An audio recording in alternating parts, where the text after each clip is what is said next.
Hey everyone, this is Miss Mackenzie from Brands Kempo Karate back for another virtual class for the Masters Training White through Green Belts. Today is a B day, so that means we're doing self-defense and sparring, so let's get started. Step out, hands up, set, courtesy, and let's get right into our warm-up. For your warm-up today, I want you to do a lot of cardio. So to start off, I want you to do 100 jumping jacks. When you do a jumping jack, make sure when your hands come up, you touch your fingertips together and bring your feet together like this. If you don't touch your fingertips, it shouldn't count as a jumping jack. You want to make sure you're doing a full jack, okay? So that's step one. After that, don't take a break. You're going to put your hands up. You're going to start hopping side to side for 30 seconds. Not a minute today, 30 seconds. After you hop side to side for 30 seconds, hop front to back for 30 seconds. After you do those sets of cardio, what you're going to do is take 15 seconds to breathe and stretch out however you'd like. Now remember, this is only 15 seconds, so you have to move a little quick. As soon as those 15 seconds are over, you're gonna move to jump squats. How you do a jump squat is your hands are up, you bend down. When you jump, you go right back to your squat. Notice I'm not jumping high, I'm just doing a little jump. The last part of your warm-up is to hold a plank for 1 minute straight. If you want a challenge, try and see how long you can hold it and time yourself. So as you might remember from my previous video, I talked about a man who was selling pencils in the subway who needed to be reminded of his character, what was inside of him, and that he was a businessman. So I'm not going to talk too much about that story as I already told it last video. So what I want you to remember is that in our student creed, the first thing we say is, I will develop myself in a positive manner. Now that can relate directly to our character. If you are playing video games all day, sitting on a couch, eating food, and not necessarily doing too much activity or doing something that is helping you learn, then you're not developing yourself in a positive manner. You need to take the extra step, do these videos, show us your videos so we can help you. Go outside, ride your bike, go outside and play with a friend at a safe distance apart. And there's just so much that you can do that'll help you learn. You can read a book. That's developing your brain in a positive manner, okay? So remember, we constantly want to be developing our character, whether we're at karate, whether we're at home, no matter where we are. Okay, everyone, so as you know, in the last video, I covered sleeper and crashing wings in great detail, giving you guys some more information on some of the moves. Since I did that last video, today I'm just going to take it move by move and then send you guys off on your own to practice because we are getting closer to stripe test. Now, with that being said, we need to see that you guys are practicing at home and working hard when we're not there. So that's why we need you guys to send in your videos either to Facebook Messenger, to brandskempo94@gmail.com, or find a way to send them to me personally. That's fine with me too, okay? But I need to see how you guys are doing, so if I need to critique anything, I can have you guys ready for stripe test coming up. So without further ado, let's get into crashing wings. So if you need the reminder, the attack for crashing wings is a bear hug from behind with your arms free. So the first move, you step out, 1. This is going to break their grip from you, okay? This is the big important move because if you don't do this well, it's going to be hard to do the rest of the technique. So you might need to do it once or twice. After this, bring your feet up, cat back, hands up, and hammer fist. Remember, on that hammer fist, you're going to be taking them down. So you need to turn to a strong forward bow to anchor yourself down, especially if the person that is attacking you is bigger than you. If the person that's attacking you is bigger than you and you don't have a strong stance, you're going to fall down right with them. Now, if you're Mr. Zach or if you're someone in the MMA class, that might not be a problem for you because you're rehearsed in the ground techniques. But if you're someone like me who isn't really strong in the ground techniques, that's not an ideal situation for you. So you definitely want to make sure that you establish that base that we talked about last week. If you need a reminder, go back to last week's video.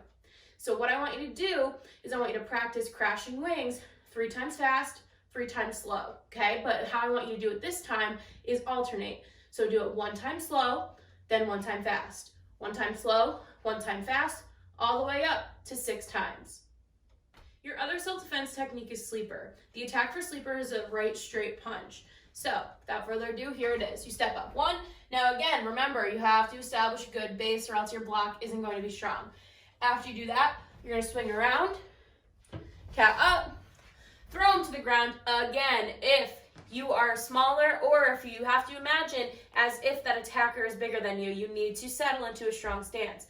After they're on the ground, you're going to check, punch, notice the vertical punch, and kick on the way out. And that's sleeper. Like you're doing for crashing wings, I want you to do 3 times slow, 3 times fast, but alternate. So 1 time slow, 1 time fast, so on and so forth. Good luck. Send me your videos. I want to see how you guys are doing with these techniques.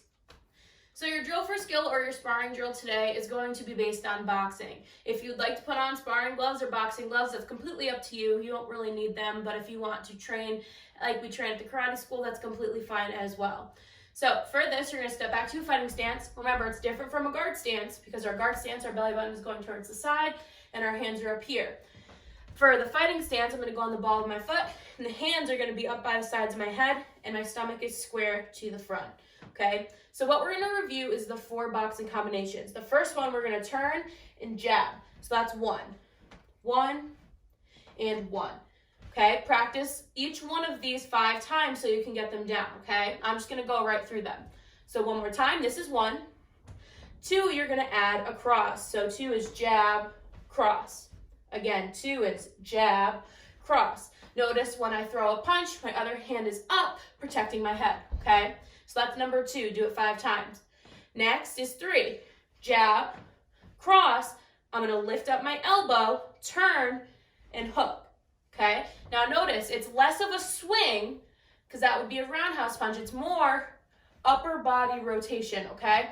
So again, 1, 2, lift up the elbow, turn 3. 5 times with that. The last one, jab, cross, hook, cross. One more time, jab, cross, hook, cross.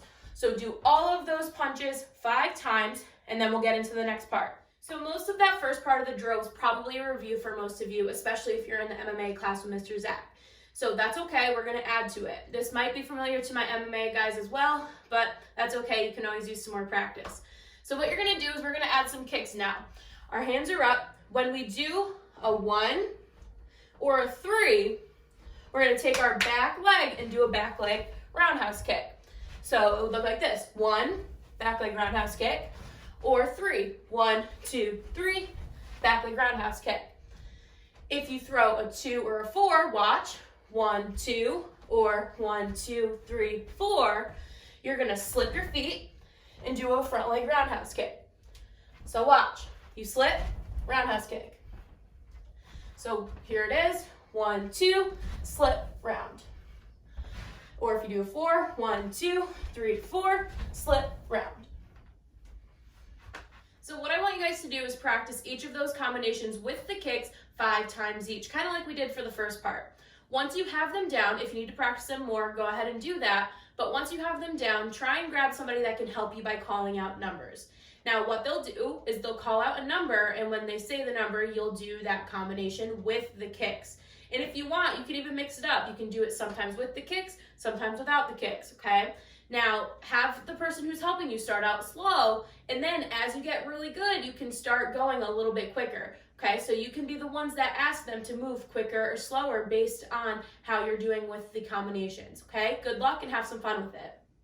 Thank you guys so much for tuning into another virtual class with me. I really appreciate it. And I appreciate seeing those guys who are sending in the videos. I've seen Eli, I've seen Riley, I've seen Kalila, I've seen a bunch of people. If I didn't mention you, that's okay. I have been seeing your videos and you've been doing fantastic. Please keep sending them in because I love seeing you guys because I miss you so, so much. And I'm able to critique you guys and make sure you're on the path to progressing to your next belt. So thank you guys again. Let's end off. Step out, hands up. Set. Courtesy bow. Have an awesome one, guys.